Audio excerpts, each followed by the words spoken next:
విచారణ కూడా చేస్తున్నటువంటి పరిస్థితి కనపడుతుంది. ఈరోజు సాయంత్రం 5-6 గంటల వరకు కూడా కేటీఆర్ను విచారణ జరిపేటువంటి అవకాశం ఉంటుంది.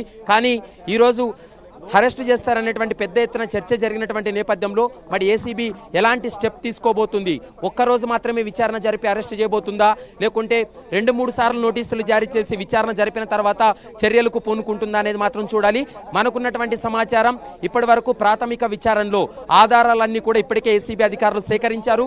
ఆధారాలన్నీ కూడా ముందు పెట్టి విచారణ జరిపేటువంటి అవకాశం ఉంటుంది. మరి ఏసీబీ విచారణకు కేటీఆర్ సహకరిస్తారా?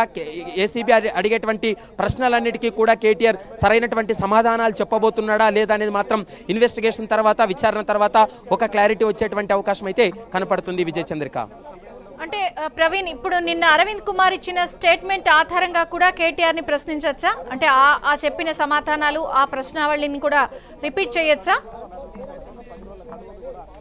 ఎగ్జాక్ట్లీ, ఎందుకంటే ఇప్పుడు అరవింద్ కుమార్ ఏం స్టేట్మెంట్ ఇచ్చాడనేటువంటి అంశాలు కేటీఆర్కి తెలియదు. అరవింద్ కుమార్ని అడిగినటువంటి ప్రశ్నలను కూడా కేటీఆర్ను ప్రశ్నిస్తారు.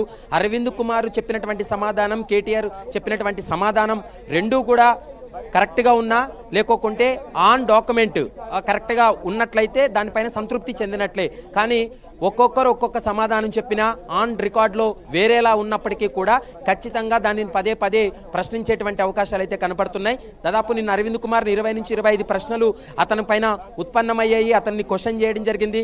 అతని స్టేట్మెంట్ రికార్డ్ చేశారు.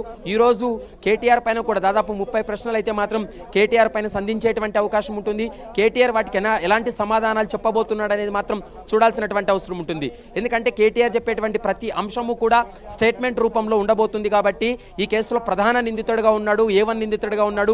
ఈ కేసుకు సంబంధించి కర్త కర్మ క్రియ అంతా కూడా కేటీఆర్ అనేది ఏసీబీ భావిస్తుంది.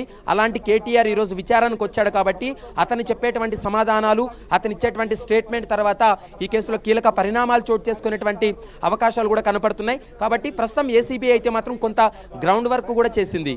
ఎందుకంటే ఎఫ్ఐఆర్ నమోదు చేయడానికి ముందే దాదాపు 15 రోజుల క్రితమే ఎఫ్ఐఆర్ కంటే ముందు ఆర్థిక శాఖ నుంచి, ఫైనాన్స్ డిపార్ట్మెంట్ నుంచి కొన్ని రికార్డ్స్ని పరిశీలించింది.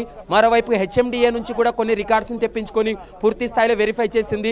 వెరిఫై చేసిన తర్వాతనే అధికారులకు అనుమతి పొందింది. మరోవైపు గవర్నర్ అనుమతి పొందిన తర్వాతనే ఎఫ్ఐఆర్ నమోదు చేసింది.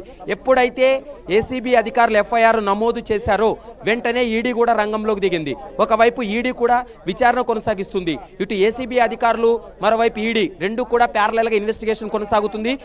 ఏసీబీ అయితే మాత్రం జరిగినటువంటి క్రైము, అధికార దుర్వినియోగము, నిధుల గోల్మాల్ ఇలాంటి అంశాలపైన ఎక్కువగా ఏసీబీ దృష్టి పెడితే ఈడీ అధికారులు మాత్రం ఫారిన్ అకౌంట్కి, అంటే విదేశీ కంపెనీకు నగదు బదిలీ అయినటువంటి అంశాలపైన మాత్రమే ఈడీ కూడా దృష్టి పెడుతుంది, విచారణ జరుపుతుంది. ఈడీ ఇప్పటికే ఫెమా నిబంధనలు ఉల్లంఘించారనేటువంటి అంశాన్ని